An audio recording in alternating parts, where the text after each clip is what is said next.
Welcome to Module 5. You made it to the end of the semester, and so far most of you have done pretty well. There are a few notes to point out in this module as we wrap up the last few weeks of the course. One thing that you should keep in mind is that in this module, you're going to be taking a look at literary essays and analytical essays and reviewing those. These are also good models for you as you're writing your final research paper to look at. The main focus of this module is that final research essay.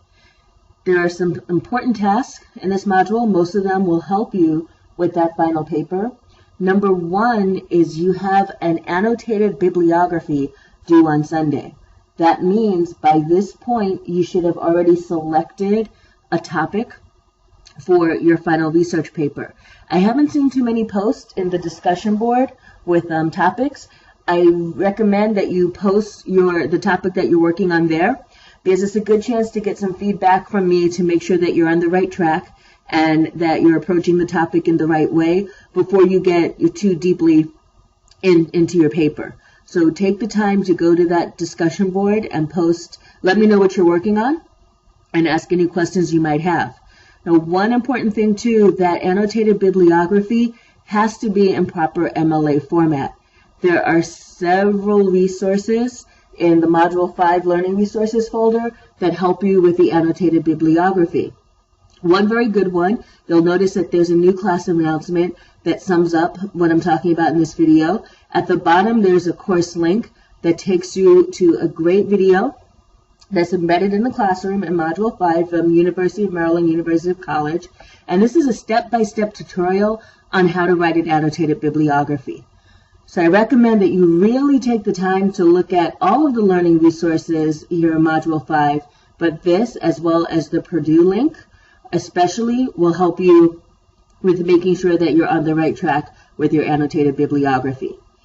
And here's another one to another video as well on annotated bibliographies. So there are a lot of great resources here to help you do that assignment. And as I mentioned before, if you have any questions, post them in the final essay discussion board as well, and that'll help you before you get all the way to the end and then find out you have to start again, or that you might be on the wrong track, or even that some of the resources that you've chosen might not be appropriate, because you need to make sure you're choosing scholarly academic resources. I've also returned essay number 4, and in essay number 4 I gave you feedback about your resources and also about your citations in MLA format. Some of you are still struggling with some of the nuances of MLA format. So make sure too that you look at the sample paper. There's a link right here in this announcement to a sample paper in MLA format that shows you exactly what your paper should look like, and it includes notes that explains what each of those elements is. Also, there's a short video that I made that explains how to set up your paper in MLA format. And this is very good because it takes you step by step with how to set up the paper in Word so that it's in proper MLA format. Because a lot of you are having problems with the header, and this video will show you how to do that. Another note, any revised essays must be submitted by Sunday, May 11th.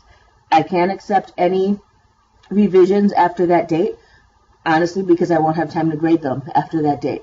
So if you want to revise any of your essays for a better grade, Sunday, May 11th is the last day that I can accept those revisions. I strongly recommend that you revise essay number 4 if you got less than a B on it.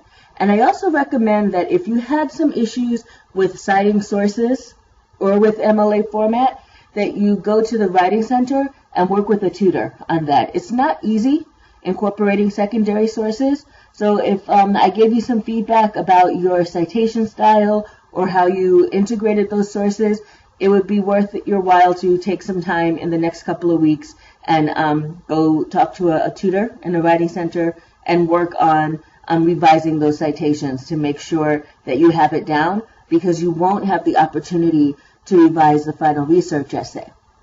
And that brings me to another important element, is that the final research essay, remember, the course closes at 11:59 on Sunday, May 18th. So your final research essays must be in by that time. Final research essays cannot be submitted late. So it's not that you can submit it Monday or Tuesday and just lose points. If you don't submit it by Sunday night, it's too late. And keep in mind that this is 20% of your grade. So that means that you really want to take your time on this paper. You should be starting now. You should already have a topic, and you should be locating resources, and you should have at least a working thesis statement at this point. Make sure that you take time to edit and proofread the final research essay. There should not be grammatical mistakes and a lot of mechanical mistakes. There are numerous resources available in the classroom to help you with grammar and mechanics, and you can also have the writing labs and writing centers to go to get help with making sure that your essays are clean and accurate and well written. So take the time to do that, because it is 20% of your grade and you will not have a chance to proofread it. Also, I am going to request that for the final research essay, and I'm going to add an announcement about this. In the final research essay, make sure that when you name your document and upload it, that it has your name on it. Many of you upload documents and just say essay 4 or just say essay number 2 without putting your name on the document. Since there's such a short turnaround in grading the final research essay and submitting your final grades, I'm going to ask you to make sure that your document is named with your last name. At least your last name, first initial, final research essay is fine. I will put a sample in the classroom, but make sure that you name it that way. In fact, let me show you right now what I'm talking about. So for your final research essay, when you're naming your document, I'm going to do a save as right now. I want you to name it Hill _ final essay is fine, or just final. But make sure you have your last name at the very least. I also recommend first initial, last name, first initial, Hill M final essay. Name it this way, and that will make it much faster when I'm grading and collecting those. So please take the time to do that. Any questions, contact me right away. Like I said again, make sure that you're referring to the resources available in the classroom. You have the Writing Center, and you can send me an email, a course message, post a question in the final research essay discussion board, in the Ask the Instructor board, or you can email or text me. Good luck with these final assignments, and I look forward to seeing your research essay topics this week.